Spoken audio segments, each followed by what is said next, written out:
Hi, welcome back to this video series. We're setting up Centrify Privileged Access Request, the ServiceNow app.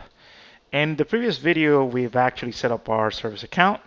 We've imported the application into our dev instance, and now we're ready to configure. If you've followed the previous series, you probably know that previous access request looks exactly like app access, right? So it's the same layout of the application. You have a dashboard.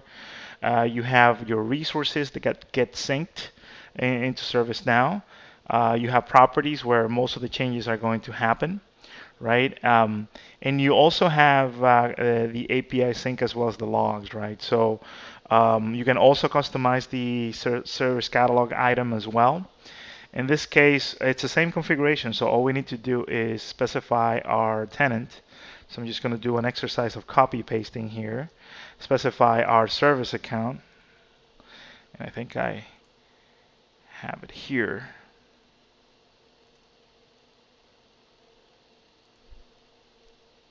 As in service.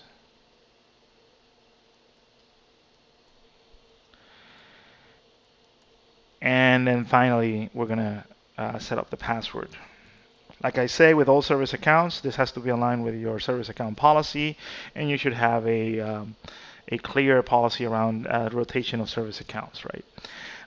One thing that you also want to make sure is, and we did that in the app access video, is make sure that your service account actually works, right?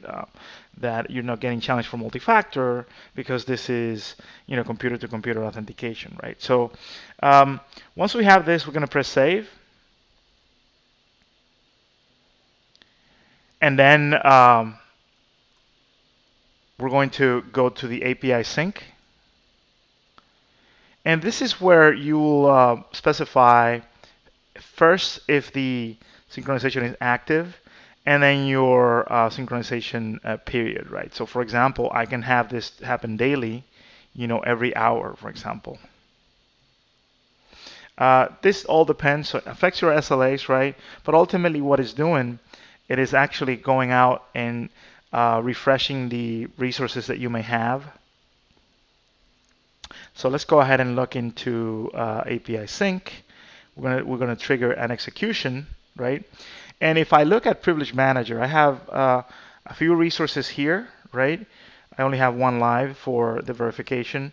And if I look into what are the resources available, notice that this corresponds to the systems that I have in CPS, right? So this tells me that the configuration is actually complete.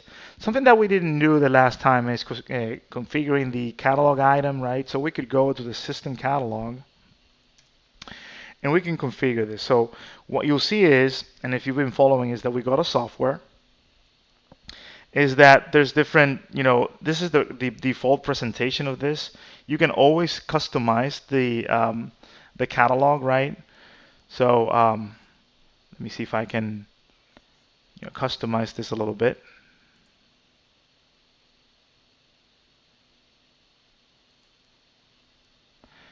So I actually can set up with this view and a different view as well. So in the next video, we're going to do some verifying, right, that everything is fine, and we'll go from there.